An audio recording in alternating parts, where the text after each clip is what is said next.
When I woke up in the morning, I knew something was off. It wasn't until after my morning shower and shave that I figured it out. Not until my toothbrush slipped into a new gap in my smile. I froze, bristles bridging the gap, as I tried to understand what happened. Slowly, I removed the toothbrush from my mouth and stared in the mirror as I pulled my lips back. Part smile, mostly grimace. There it was, under my whitewash paste-smeared lips and set in the sudsy white teeth was a little black window, upper set, one of my front ones. I'm not a particularly vain person, but this was upsetting. Missing teeth were for yokels, the homeless, people who got into fistfights over sports. I wear a suit, I go to meetings, I have a secretary. Now, here I was, looking like I was dirt. What made this deterioration worse was that just a few weeks ago, I had noticed my hair was thinning. Now this. My anxiety flared up and my mind exploded with reasons why my tooth could have fallen out. Was it because I only brushed my teeth once a day on the weekends? Or was it something with my gums? I went through the day with my upper lip curled over my teeth and my mind filled with every possible reason why my tooth was gone. My secretary scheduled a dentist appointment for me later in the week.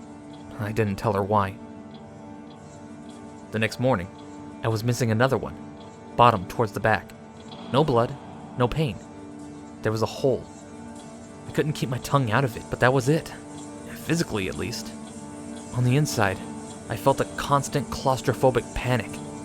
At home, every couple of minutes, I would tear off my sheets or get down on all fours, spreading out like a stretching dog, fingers sprayed, praying that some part of me would touch those lost teeth.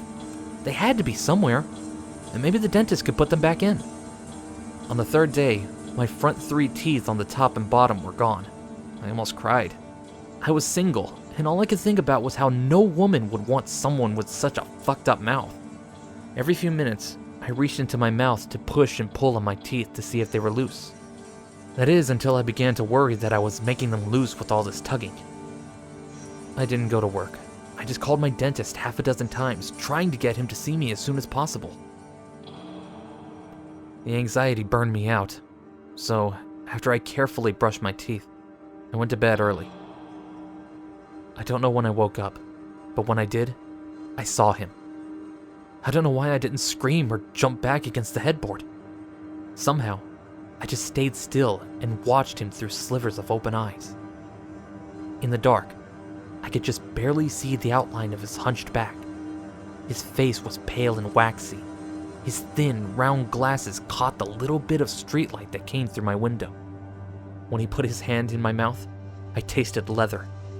Short, fat fingers pinched one of my teeth. I felt a quick, sharp slice into my gum, and then just a gap where my tooth was. He took 4 more, then creeped out of my room. The floorboards didn't squeak, and my door hinge didn't whine as he closed it. I didn't even hear the front door open and close. All I heard was a car starting and pulling out of my driveway.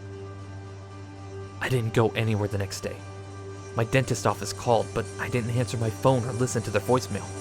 I didn't even move out of bed. The hunger didn't bother me.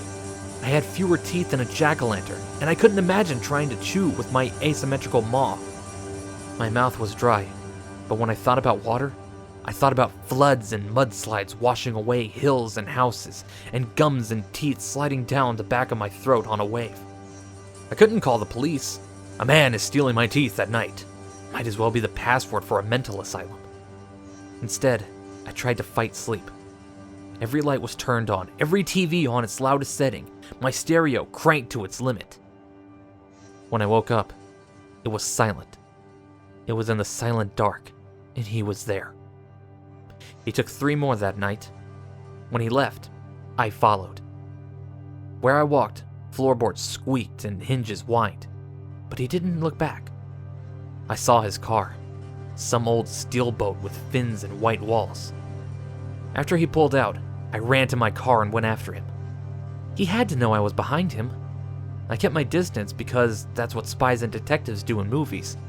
But at this time of night, we were the only 2 cars on the road, and I realized he's seen my car before. We headed for the boondocks, back roads I'd never been on. They were dark and narrow, turning back and forth, rising up into fog, then dipping down again. Trees flanked us, no moons or stars, just headlights that shined on the reflective markers on the guardrail. I didn't know what time we started, but it felt like we'd been driving for hours. Maybe he was trying to lose me, but I hadn't seen any other roads. Finally, after a long curving ride up and down the mountain, I started to see familiar roads. This guy was fucking with me. All we did was go in a big circle. These were the streets that took us into the backwoods, the exact streets. We were going back to my house, but it wasn't my house. It looked like my house, but at my house, the mailbox is to the right of the driveway.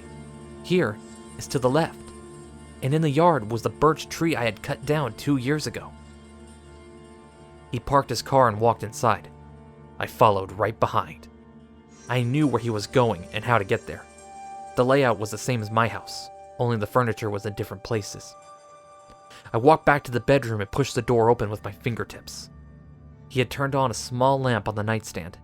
Mine had 3 drawers. This had 2. He was already at work.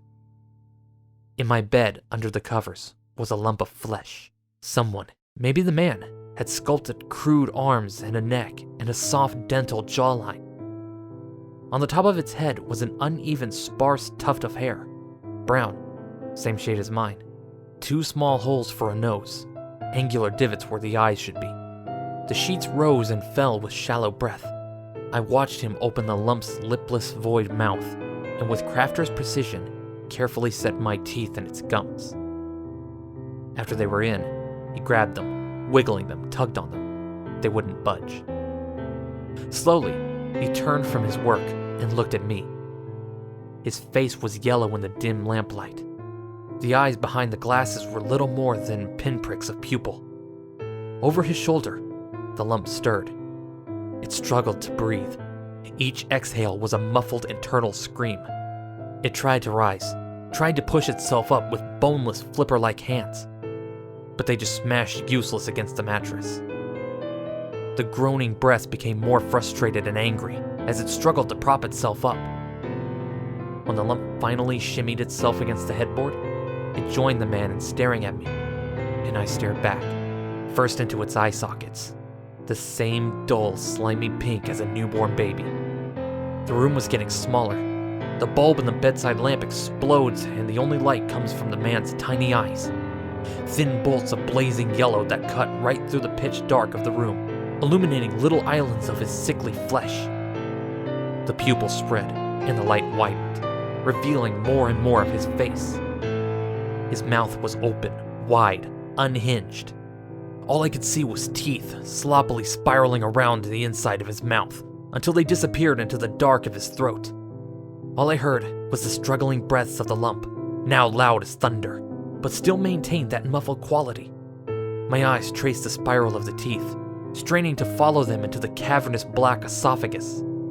I fell in and rode the spiral down. I woke up in my house, my real house. It was a few more nights before all my teeth were gone. Then I started to lose my fingernails and toenails. Last night, he took my lips. Now, there's just a gaping black hole in my face. I don't know what he'll take next, but I saw myself half formed in that bed, and I know there's a lot of work to be done.